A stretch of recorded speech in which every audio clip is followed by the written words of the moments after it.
Woman gives birth to her own twin brother, unbelievable story. It was a quiet evening when Sarah Jones first realized her life would never be the same. Sitting alone in her modest living room, surrounded by the baby clothes she had been carefully folding, she paused for a moment to rub her growing belly. She smiled faintly, feeling the tiny kicks that reminded her she wasn't alone. Pregnancy, she had always thought, was a beautiful but challenging journey, a rite of passage that connected generations. But never in her wildest dreams did she imagine it could hold secrets like the one she was about to uncover. Sarah had always been an ordinary woman living an ordinary life, or so she believed. Growing up in a small town, she had never thought much about her family history. Her parents were loving but quiet, often brushing aside questions about their past with vague, hurried answers. Nothing worth digging into, they would say with a laugh, and Sarah, like any child, eventually stopped asking. As she grew older, her focus shifted to school, friends, and eventually, her career as a kindergarten teacher. Life was predictable, safe, and she liked it that way. When she discovered she was pregnant, it felt like the beginning of a new chapter, a continuation of the steady, uneventful story she had always known. She imagined playdates, bedtime stories, and watching her child grow into someone she could be proud of. But as the months passed, strange little details began to emerge, like cracks in a perfect painting. The first oddity came during a routine ultrasound. Sarah remembered the day vividly, the hum of the machine, the steady rhythm of her own heartbeat mixing with the faint swishing sounds of the baby inside her. The technician's face had been calm at first, her eyes scanning the screen with practiced precision. But then, something shifted. A flicker of confusion crossed her features, and her smile tightened. "Everything okay?" Sarah had asked, her voice laced with a nervous chuckle. "Oh, absolutely," the technician replied too quickly. "Your baby is perfectly healthy. Just a little unique, that's all. Nothing to worry about." Sarah had nodded, but the unease lingered. What did unique mean? Was it just a harmless variation, or something more? She tried to push the thoughts aside, focusing instead on decorating the nursery and preparing for the baby's arrival. Yet, deep down, she couldn't shake the feeling that there was more to her pregnancy than anyone was letting on. As her due date approached, the strange occurrences only multiplied. Friends and family commented on how unusually large her belly had grown for a first pregnancy, joking that she might be carrying twins.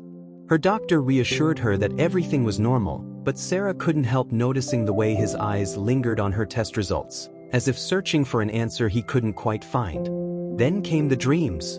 Vivid, unsettling dreams that left her gasping for air in the dead of night. In one, she was standing in a vast, empty field, holding a baby in her arms. The baby was crying, its tiny fists flailing, but when Sarah looked down, the face staring back at her wasn't her child's, it was her own. In another dream, she was surrounded by mirrors, each one reflecting a different version of herself. She woke up drenched in sweat, her heart racing as she tried to make sense of the images.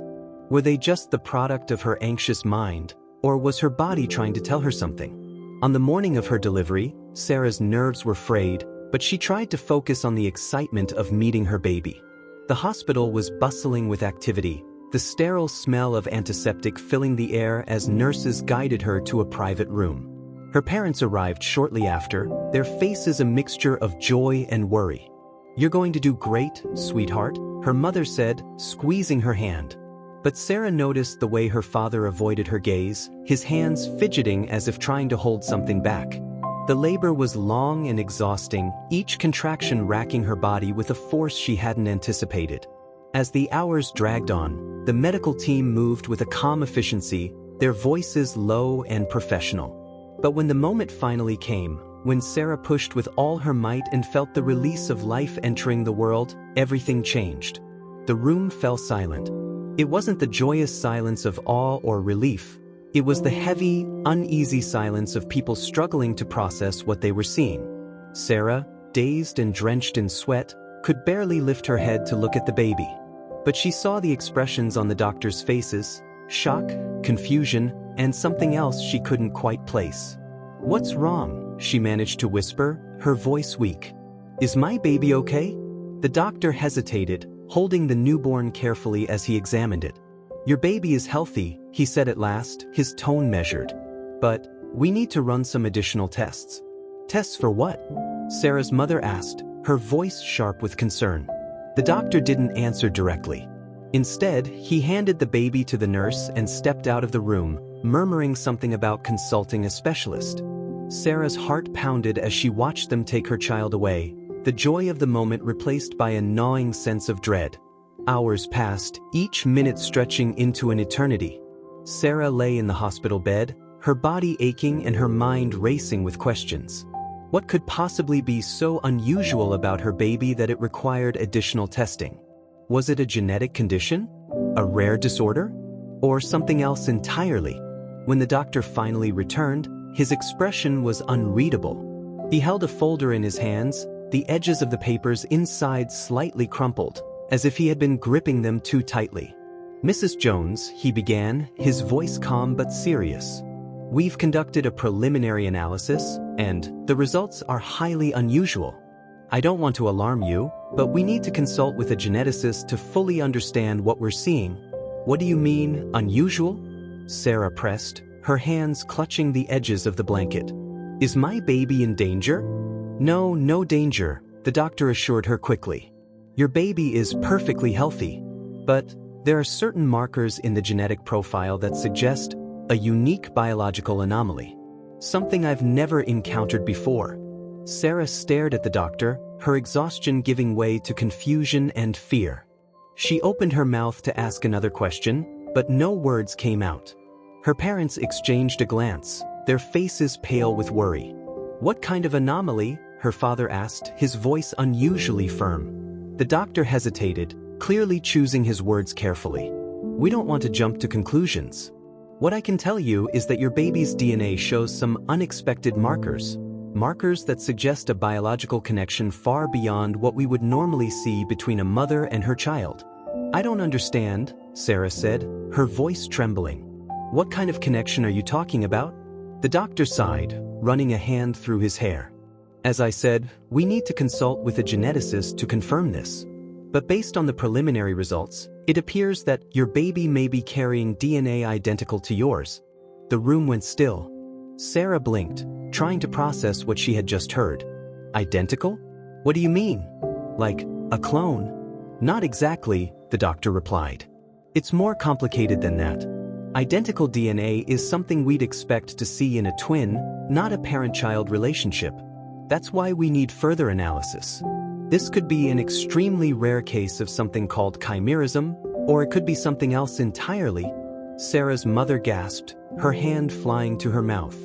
Her father stood frozen, his face a mask of disbelief. "You're saying my baby is my twin?" Sarah asked, her voice barely above a whisper. The doctor shook his head. "It's too soon to say that definitively, but the genetic markers we've seen suggest a close relationship that doesn't fit the typical parent-child model. We need more tests to understand the full picture." Sarah felt as though the ground had been ripped out from under her. She looked down at her hands, her fingers trembling as they clutched the blanket. "How is that even possible? I don't have a twin. I was an only child." The doctor hesitated again, as if weighing how much to reveal. "There are cases, very rare cases, where a twin is absorbed in utero. Essentially, one embryo consumes or absorbs the other during the early stages of development. Sometimes, remnants of that twin's DNA can remain within the surviving sibling's body, undetected for years, possibly for a lifetime." "And you're saying that happened to me?" Sarah asked, her voice cracking. "That I absorbed my twin, and now I've somehow given birth to him?" The doctor nodded slowly. "It's a possibility we have to consider. Cases like this are extraordinarily rare, but they're not unheard of. What makes this situation so unique is the way the DNA appears to have been activated during your pregnancy.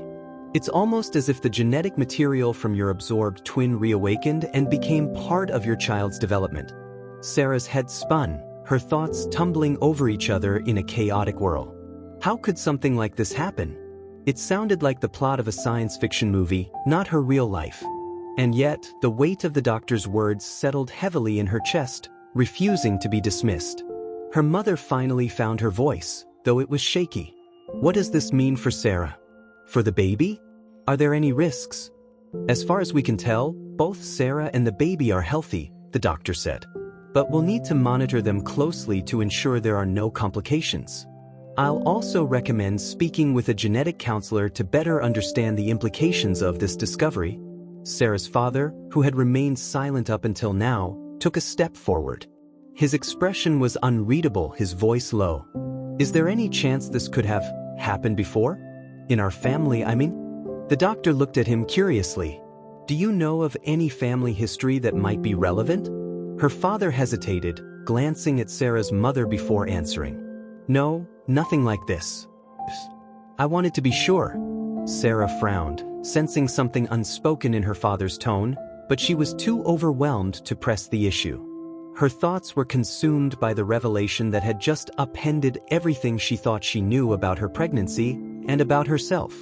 As the doctor left the room, promising to return with more information, Sarah sank back against the pillows, her body limp with exhaustion. Her parents sat beside her, their presence a small comfort amid the storm of emotions swirling inside her. I don't understand, Sarah murmured, staring at the ceiling. How can this be real? How can I give birth to my own twin? Her mother placed a hand on her arm, her touch gentle. We'll figure this out, sweetheart. Whatever this is, we'll get through it together. But her father remained silent, his gaze fixed on the floor. Sarah noticed the tension in his posture, the way his jaw clenched as if holding back words. She wanted to ask him what he was thinking, but before she could, the nurse returned with her baby. Here's your little one, Mrs. Jones, the nurse said, her smile warm as she placed the baby in Sarah's arms. He's perfectly healthy, and he's absolutely beautiful. Sarah looked down at her son, her breath catching in her throat. He was tiny and delicate, his face scrunched up as he let out a soft cry. She felt a rush of love and protectiveness, but it was tinged with an undercurrent of unease. Was this really her son? Or was he something more? A living, breathing connection to a part of herself she had never known? As she cradled the baby, her mother leaned over, her eyes glistening with tears. He's perfect, Sarah. Absolutely perfect. Sarah nodded, forcing a smile. But deep down, she couldn't shake the questions that had taken root in her mind. Who was this child? And what did his existence mean for her, and for the twin she had never known? The next few days passed in a blur of medical tests, consultations, and sleepless nights. The hospital's geneticist confirmed the doctor's initial findings. Sarah's baby carried DNA identical to hers, a phenomenon so rare that it defied explanation. News of the case spread quickly among the medical staff, drawing whispers and curious glances wherever Sarah went. But the real turning point came when Sarah was discharged from the hospital and returned home with her son. As she settled into her new routine, she began to notice strange little details that only deepened the mystery. Her baby's expression seemed eerily familiar, his gaze sharp and knowing in a way that unsettled her. At times, she could swear he looked at her not like a newborn, but like someone who recognized her, someone who had known her all her life. One night, as Sarah rocked her son to sleep, she found herself staring into his wide, curious eyes, a sense of unease prickling at the back of her mind. "Who are you?" she whispered, her voice barely audible. "What are you trying to tell me?" The baby didn't respond, of course, but his gaze never wavered, and in that moment, Sarah felt the weight of something far greater than she could comprehend. Whatever had happened, whatever had brought him into this world, was more than just science. It was a mystery that reached into the very core of who she was, and she knew she couldn't rest until she uncovered the truth. The days turned into weeks, and Sarah tried her best to settle into her new role as a mother. But the questions never left her mind. Each time she held her son, each time she fed him or sang him to sleep, the same thoughts circled endlessly. What does this mean for me? What does this mean for him? She couldn't shake the sensation that her son was more than just her child. It wasn't something she could articulate, but it lingered in every moment they shared. At night, the dreams returned. This time, they were sharper, more vivid. She found herself standing in a hospital corridor, her arms empty but her body aching with the phantom weight of the child she had just delivered. Around her, the fluorescent lights flickered, casting strange shadows on the walls. And then she would see him, a figure in the distance, just out of reach. He looked familiar, but she couldn't place why. His face was shadowed, but she felt the weight of his gaze as if it pierced through her very soul. When she woke, she was always gasping for air, her heart pounding as if she had run a marathon. She would turn to her son, sleeping soundly in the bassinet beside her bed, and watch his chest rise and fall. In those moments, she felt both comforted and deeply unsettled. There was something about him that she couldn't explain, something that didn't feel entirely human. Her parents visited often, trying to support her as she adjusted to motherhood. Her mother brought casseroles and offered to babysit while Sarah took naps. But her father was quieter than usual, his presence tinged with an unease that mirrored Sarah's own. She caught him watching her son with a peculiar expression, part curiosity, part something else she couldn't quite name. One afternoon, as her father stood by the crib, Sarah decided she couldn't stay silent any longer. "Dad," she said, her voice breaking the heavy quiet of the room. "What's going on? You've been acting strange ever since the hospital. If there's something you're not telling me, I need to know." He turned to her slowly, his face pale. For a moment, he looked as though he might deny it, but then he sighed heavily and sat down on the edge of her bed. "There's something I've been meaning to tell you," he began, his voice low. "Something about our family. I didn't think it would ever come to light, but, well, here we are." Sarah sat down beside him, her pulse quickening. "What do you mean? What about our family?" He hesitated, his hands twisting nervously in his lap. "When your mother was pregnant with you, we went through something unusual. The doctors told us there were complications early on, 2 embryos, but one wasn't developing properly. They said it was common, that one twin can absorb the other, and that it wasn't something we needed to worry about. But looking back, I wonder if they missed something." Sarah stared at him, her mind reeling. "You're saying I had a twin? That I absorbed him?" Her father nodded slowly. "It's possible. At the time, we didn't think much of it. The doctors assured us it wouldn't affect you.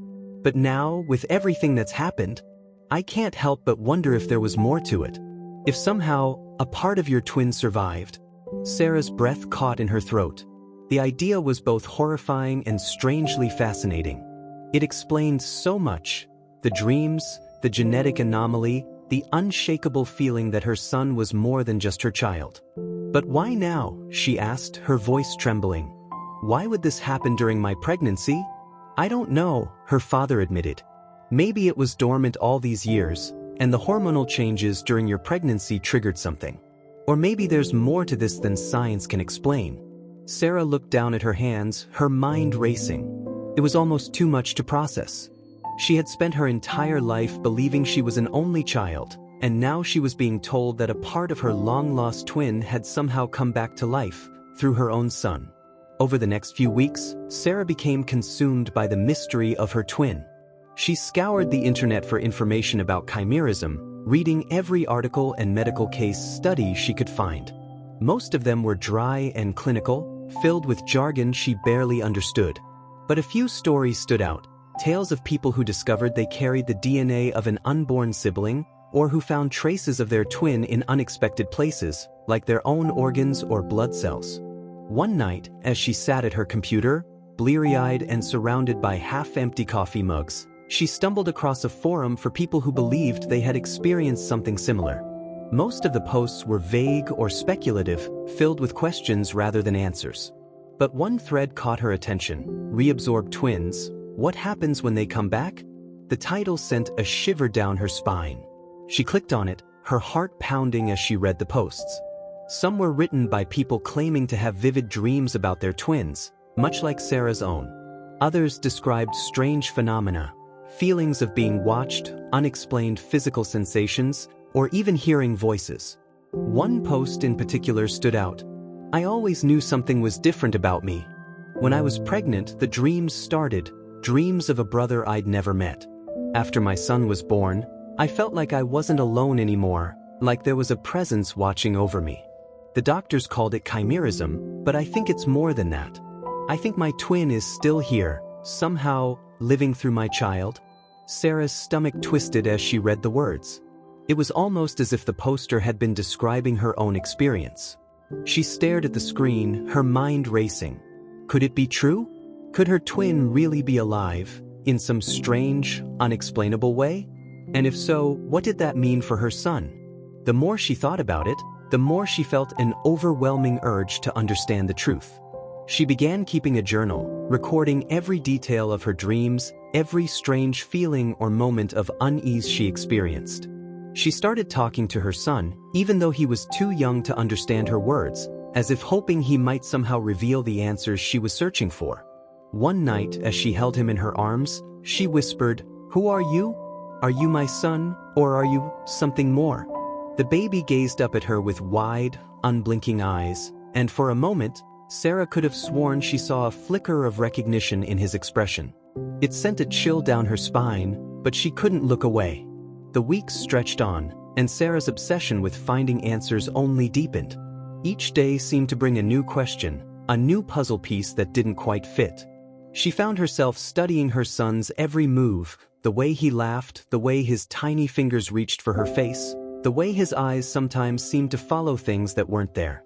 She told herself it was just her imagination, but the feeling wouldn't leave her. There was something watching her through him. One afternoon, as sunlight streamed through the nursery window, Sarah sat on the floor with her son, watching him stack colorful blocks with surprising precision for a child his age.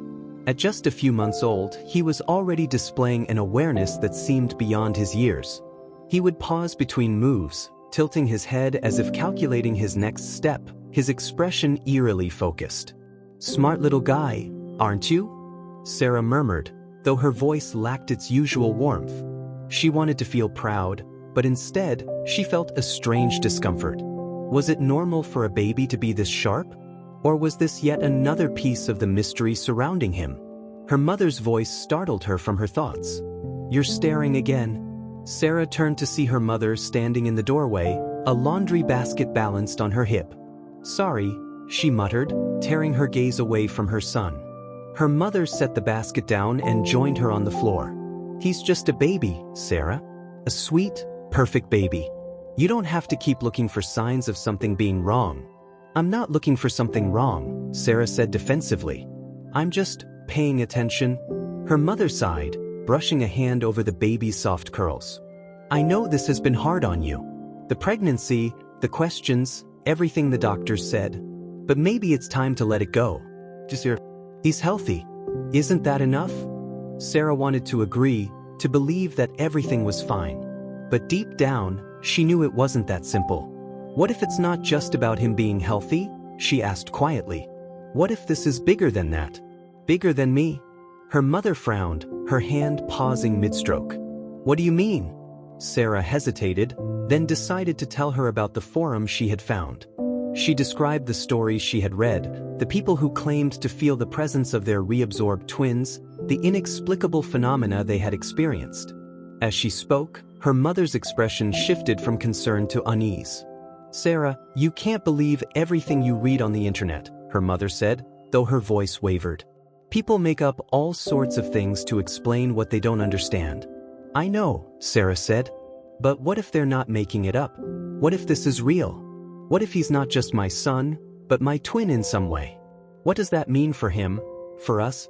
Her mother didn't answer right away. She looked down at the baby, who was now babbling happily as he stacked his blocks, oblivious to the weight of their conversation. "I don't know," she admitted finally. "But I do know that you're his mother. Whatever he is, whoever he is, he needs you to love him. That's all that matters." Sarah nodded, but her mind was far from settled. That night, after her mother left, she sat by the crib and watched her son sleep, his tiny chest rising and falling in the glow of the nightlight. She thought about everything her mother had said, everything the doctors had told her, and everything she had read.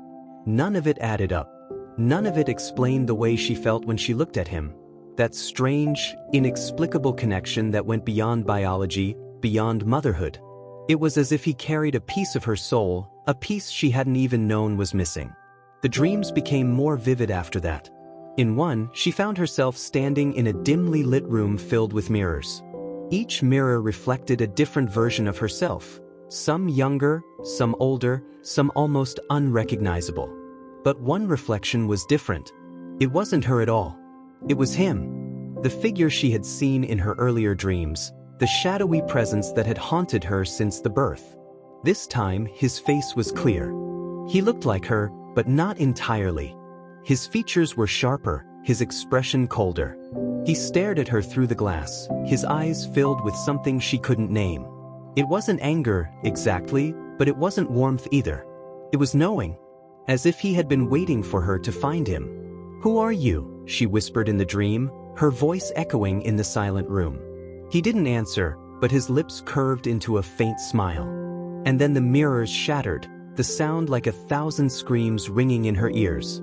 She woke with a start, her breath coming in gasps, her heart racing like it was trying to escape her chest.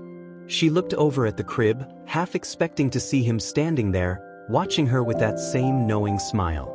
But he was fast asleep, his tiny fists curled under his chin. She let out a shaky breath and sank back into the pillows, her mind spinning. The next day, she decided she couldn't keep this to herself anymore. She called the geneticist who had handled her case at the hospital and asked for an appointment. "I need to understand," she told him. "Not just the science, but the why. Why is this happening?" The geneticist, a kind but pragmatic man named Dr. Patel, agreed to meet with her. When she arrived at his office, he greeted her with a warm smile, but there was a flicker of curiosity in his eyes, the same curiosity she had seen in the hospital staff. She realized that to him, she wasn't just a mother, she was a case study, an anomaly to be analyzed. "I'm glad you came in," Dr. Patel said as he gestured for her to sit. "Your case has raised some fascinating questions, and I think we may have some answers." Sarah leaned forward, her hands clenched in her lap. "What did you find?" Dr. Patel opened a folder and spread out several charts and diagrams. "We've been studying your son's genetic profile in greater detail, and the results are intriguing. As we suspected, his DNA matches yours almost completely.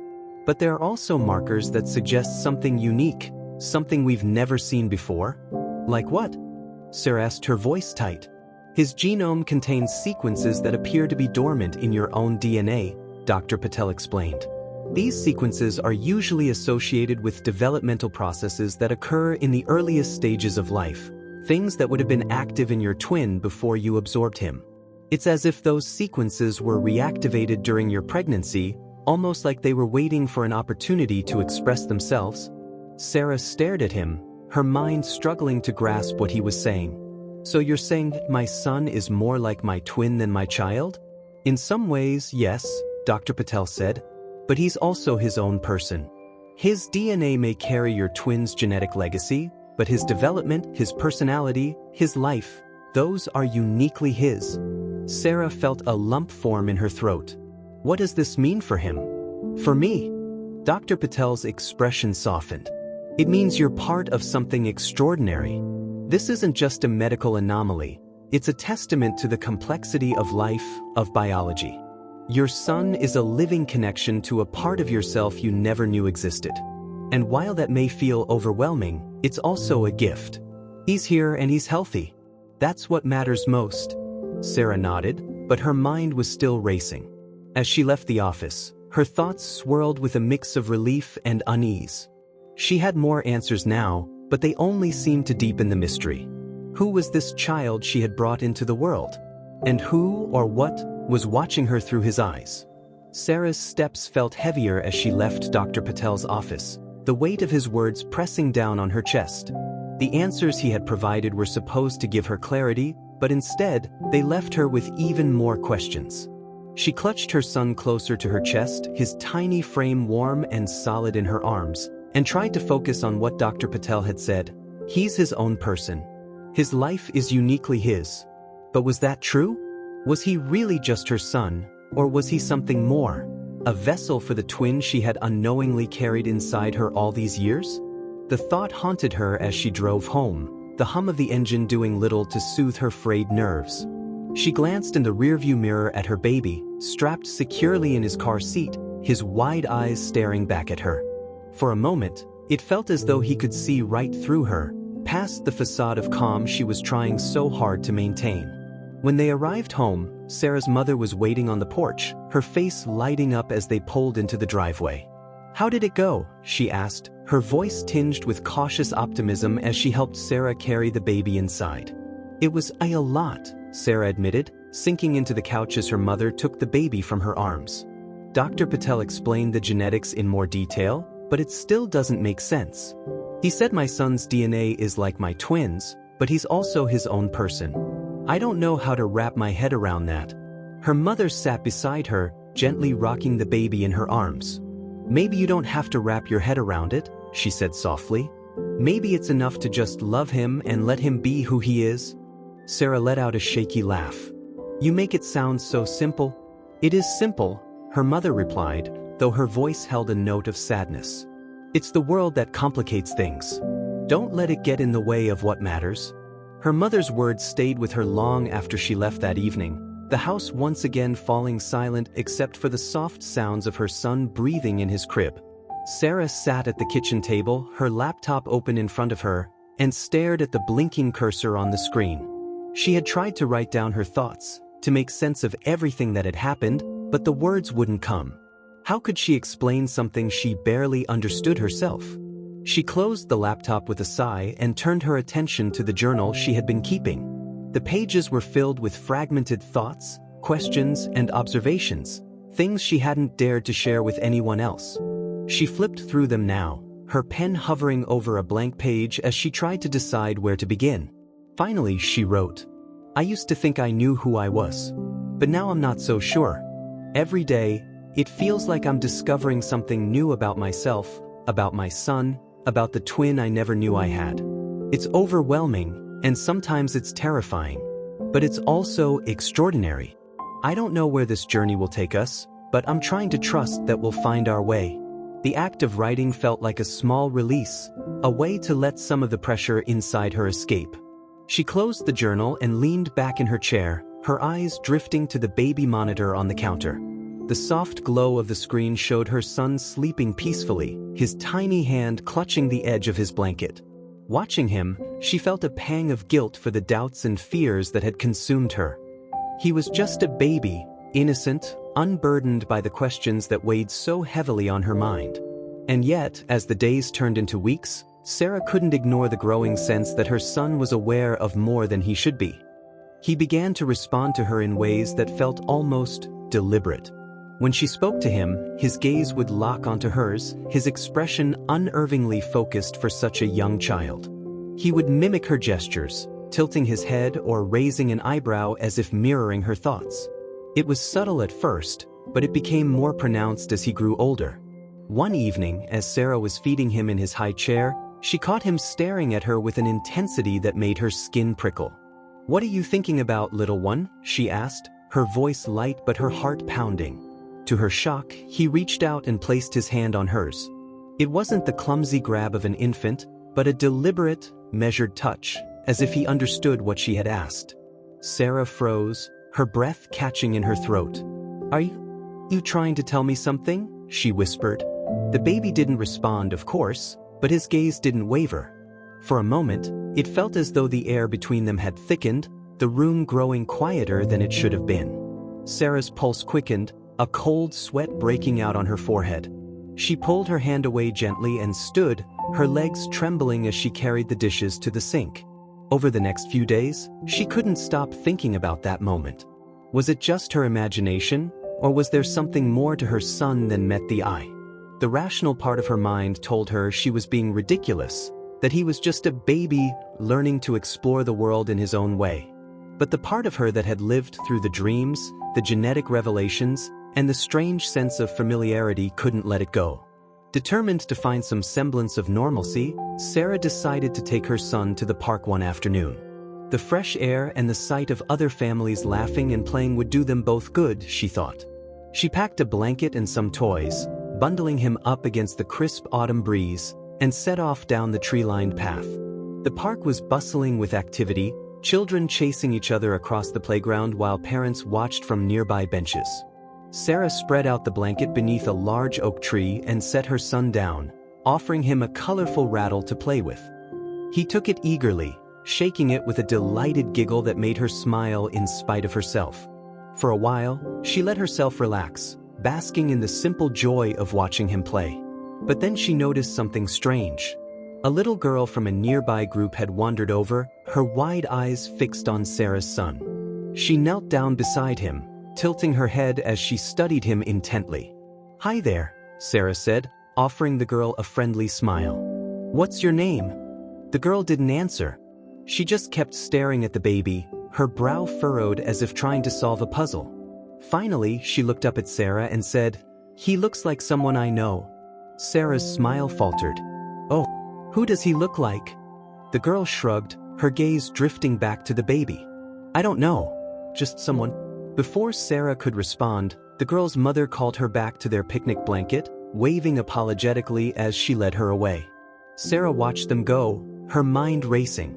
The girl's words had been innocent enough, but they struck a chord deep within her. Who does he look like? She wondered, her thoughts spiraling once again into the mystery that surrounded her son. As the sun began to set, casting long shadows across the park, Sarah gathered their things and headed home. But the unease followed her, wrapping around her like a heavy cloak. She couldn't shake the feeling that her son's story was far from over, that the answers she sought were still waiting, just out of reach. That night, Sarah couldn't sleep. Every time she closed her eyes, the little girl's words echoed in her mind. "He looks like someone I know."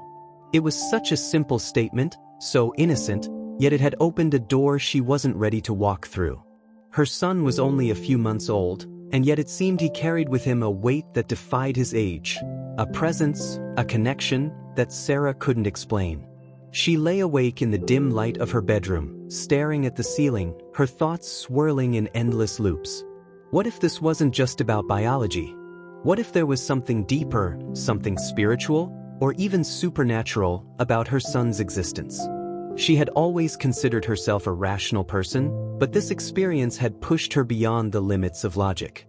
For the first time in her life, she felt like she was standing at the edge of something unknowable, staring into the abyss. As the hours ticked by, she found herself drawn to the nursery. She slipped out of bed and padded softly down the hallway, the floorboards creaking under her weight. The door was slightly ajar, and she pushed it open quietly, peering inside.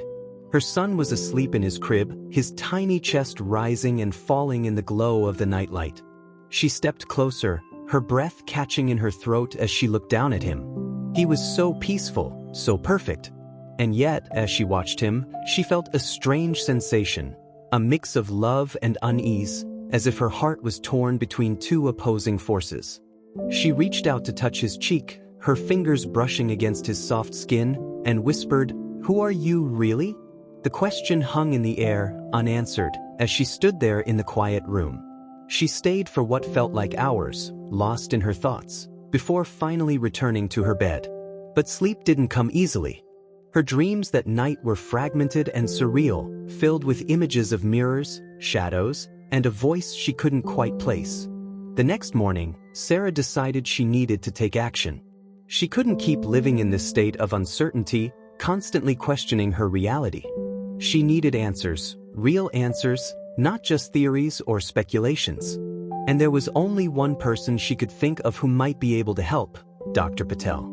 She called his office as soon as they opened, her voice shaking as she explained her request. "I need to see you again," she said. "There's something I need to understand." Dr. Patel agreed to meet with her that afternoon, and Sarah spent the rest of the day trying to keep herself busy, though her nerves made it nearly impossible. When the time came, she packed up her son and drove to the clinic, her hands gripping the steering wheel so tightly that her knuckles turned white. Dr. Patel greeted her warmly when she arrived, his calm demeanor a small comfort in the storm of emotions she was feeling. He led her into his office, gesturing for her to sit as he took the chair across from her. "How can I help you, Sarah?" he asked, his tone gentle. Sarah hesitated, glancing down at her son, who was nestled in her arms. "I've been thinking a lot about what you said before," she began. "About my son's DNA, about the connection to my twin. And I can't stop wondering, is it possible that he's more than just my child? Could he be, I don't know, a part of my twin, in a way that's more than genetic?" Dr. Patel frowned slightly, leaning forward in his chair. "What do you mean by that?" "I don't know," Sarah admitted, her voice trembling. "It's just a feeling I have. Like he's carrying something with him, something that goes beyond science. I know it sounds crazy, but I can't shake it. Dr. Patel studied her for a moment, his expression thoughtful. It doesn't sound crazy, he said finally. It sounds like you're trying to make sense of something that's deeply personal and profoundly unique. And while science can explain a lot, there are some things it can't fully capture. Things that touch on the emotional, the spiritual, even the metaphysical. Sarah nodded, relieved to hear that he didn't think she was losing her mind. So what do I do? She asked. How do I understand this? Dr. Patel leaned back in his chair, his hands folded in his lap. You might consider speaking with someone who specializes in the psychological or spiritual aspects of experiences like yours. A therapist, perhaps, or a counselor who can help you process what you're feeling. Sarah felt a flicker of frustration. She didn't want therapy, she wanted answers. But she nodded politely, knowing he was only trying to help. Thank you, she said, rising to her feet. I'll think about it. As she left the clinic, her mind was a whirlwind of conflicting emotions. She appreciated Dr. Patel's kindness, but she couldn't shake the feeling that he didn't truly understand what she was going through. She wasn't just grappling with emotions, she was grappling with something far bigger, something that defied explanation. That evening, after putting her son to bed, Sarah found herself drawn back to the internet. She searched for anything she could find about chimerism, twin absorption, and the strange phenomena associated with it. She came across stories that ranged from the scientific to the supernatural, accounts of people who claimed to feel the presence of their twins as though they were still alive, even long after their absorption. One story in particular caught her attention. It was a blog post written by a woman named Margaret, who described her experience with reabsorbed twin syndrome. Margaret wrote about the dreams she had, the strange sensations she felt, and the way she sometimes heard a voice in her head that wasn't her own. She described feeling as though her twin was a part of her, guiding her, protecting her. Sarah read the post with a mixture of fascination and dread. Could it be possible that her son was carrying the essence of her twin in some way? Was that why she felt such a strange connection to him? Why he sometimes seemed to look at her as though he knew her better than she knew herself? Desperate for more information, Sarah reached out to Margaret through the contact form on her blog. She explained her situation in careful, measured words, trying not to sound too desperate. To her surprise, Margaret replied within hours, her message filled with empathy and understanding. Your story resonates with me deeply, Margaret wrote. I can't say for certain what's happening with your son, but I believe that the bond between twins, even absorbed twins, is something that transcends science. If you'd like to talk, I'd be happy to share more about my experience. Sarah felt a surge of hope as she read the message. For the first time, she felt like she wasn't alone, that someone out there understood what she was going through. She replied immediately, arranging a time to speak with Margaret over the phone. When the day of the call arrived, Sarah felt a mix of anticipation and anxiety. She put her son down for a nap and sat in the living room, her phone pressed to her ear as she waited for Margaret to answer. Hello. Margaret's voice was warm and kind, with a slight southern drawl. Hi, this is Sarah, she said, her voice shaking slightly. Thank you so much for agreeing to talk with me. Of course, Margaret said. I know how isolating this can feel. Why don't you tell me more about what you've been experiencing? Sarah poured out her story, starting with the pregnancy and the strange comments from the doctors, and ending with the eerie sense of connection she felt to her son. Margaret listened patiently, occasionally murmuring words of encouragement. When Sarah finished, Margaret said, It sounds like you're carrying a lot of weight on your shoulders. But you're not crazy, Sarah. What you're feeling is real. Twins share a bond that goes beyond the physical, and when one twin is absorbed, that bond doesn't just disappear. It stays with you, in ways that science can't always explain. Sarah felt tears prick her eyes as she listened. So what do I do? She asked. How do I make sense of this? You don't have to make sense of it, Margaret said gently. You just have to honor it. Your son is a part of you, and he's a part of your twin. That's a gift, even if it's a complicated one. The best thing you can do is love him for who he is, and trust that the answers will come in time. Sarah sat in silence after the call, Margaret's words echoing in her mind. Honor it. Love him for who he is. It sounded simple enough, but the reality of her situation was far from simple. How could she honor something she didn't fully understand? How could she love her son without questioning the mystery that surrounded him? And yet, as she looked down at the baby monitor, the soft sound of her son's breathing filling the room, she felt a flicker of peace. Maybe Margaret was right. Maybe the answers would come in time. The following weeks brought a strange sense of calm. Sarah still had questions, endless questions, but she tried to focus on the present. She took her son to the park, read him bedtime stories, and marveled at the way he seemed to grow and change with each passing day. He was bright, curious, and full of life, and Sarah couldn't help but feel an overwhelming love for him, even as the lingering unease remained at the edges of her mind. One afternoon, as she sat on the porch watching him play with a set of wooden blocks, she noticed something unusual. He was stacking the blocks in a specific pattern, his tiny hands moving with a precision that seemed far beyond his age. She leaned forward, her brow furrowing as she studied the arrangement. It wasn't random. The blocks were forming a shape, a spiral, perfectly symmetrical and oddly familiar. "Where did you learn that?" she asked softly, though she didn't expect an answer. Her son looked up at her, his eyes shining with a strange intelligence, and for a moment, Sarah felt the air around her shift, as if the world had tilted on its axis. She reached for her phone and snapped a picture of the blocks, intending to research the pattern later. But as she stared at the image, she couldn't shake the feeling that it meant something she couldn't yet understand. That night, after putting her son to bed, Sarah sat at her computer and searched for anything resembling the spiral pattern he had created. Her screen filled with images of spirals, from ancient symbols to mathematical diagrams, but none of them matched exactly. She was about to give up when she stumbled across an article about the Fibonacci sequence, a mathematical pattern that appeared in nature, art, and even the human body. The spiral her son had created wasn't a perfect match, but it was close enough to make Sarah's pulse quicken. How could a baby, barely old enough to sit up on his own, replicate something so complex? It defied logic, and yet, it felt like a piece of the puzzle, a clue to something much bigger than herself. The next morning, Sarah decided to visit her father. She hadn't seen him in weeks, and she couldn't stop thinking about the way he had hesitated when she asked about their family history. Maybe he knew more than he was letting on. Maybe he held the key to understanding the mystery that had taken over her life. When she arrived at his house, her father greeted her with a warm smile, though there was a shadow of worry in his eyes. "Hey, kiddo," he said, pulling her into a hug. "What brings you here?" "I need to talk to you," Sarah said, stepping inside and setting her son's carrier on the floor. "About the family.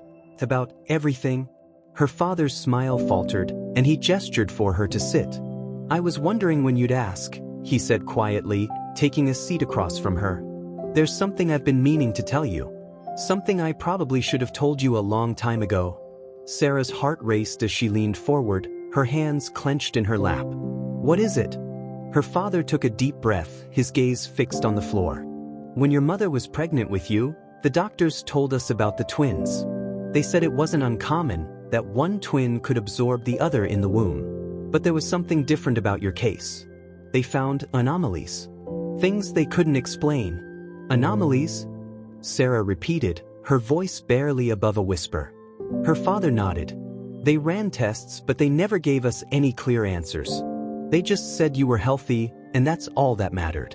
But after you were born, your mother and I started noticing strange things, little things, like the way you seemed to know things you shouldn't, or the way you'd stare at something that wasn't there. We thought it was just our imagination, but now..." He trailed off, his eyes drifting to the baby carrier. Sarah followed his gaze, her chest tightening as she realized what he was implying. "You think it's connected to him," she said. "To my son." Her father hesitated, then nodded. "I don't know how, but it feels familiar. Like something I've seen before." Sarah sat back, her mind racing. The pieces were starting to come together, but the picture they formed was still blurry, incomplete. She felt a surge of frustration, a desperate need to understand what was happening. "Why didn't you tell me this sooner?" she asked, her voice trembling. "I didn't want to scare you," her father said. "And to be honest, I didn't know how to explain it. Even now, I don't have all the answers." But I do know this. Whatever is happening, you're strong enough to handle it. You always have been." His words brought tears to Sarah's eyes, and she reached out to take his hand. "Thank you," she said softly, "for telling me, for being honest." They sat in silence for a while, the weight of their conversation settling over them like a heavy blanket. When Sarah finally left, she felt a strange sense of clarity, as if a door had been opened, revealing a path she hadn't seen before. Over the next few months, Sarah continued to search for answers, but she also began to embrace the mystery. She stopped trying to fit her son into a box, stopped questioning every little thing he did. Instead, she focused on the joy he brought into her life, the way his laughter filled the house, the way his tiny hand fit perfectly in hers. She realized that no matter what he was, no matter where he came from, he was hers. And that was enough. But the questions never fully went away. They lingered in the back of her mind, a quiet hum that she had learned to live with. And sometimes, in the stillness of the night, when the world was quiet and her son was fast asleep, she would find herself staring at the ceiling, wondering what the future would hold. Would he grow up to be like other children, or would the mystery of his origins follow him throughout his life? Would he one day understand what he was? A child? A twin? A miracle? And most importantly, would he be happy? Sarah didn't know the answers to those questions, and maybe she never would. But as she stood by his crib, watching him sleep, she felt a sense of peace she hadn't felt in a long time. Whatever the future held, she knew they would face it together. Because in the end, it didn't matter where he came from or how he came to be. What mattered was the love they shared, a love that was stronger than any mystery, stronger than any fear. And in that moment, Sarah realized something she hadn't understood before. Her son wasn't just a part of her twin. He was a part of her too, a part of her heart, her soul, her story. And that was all she needed to know.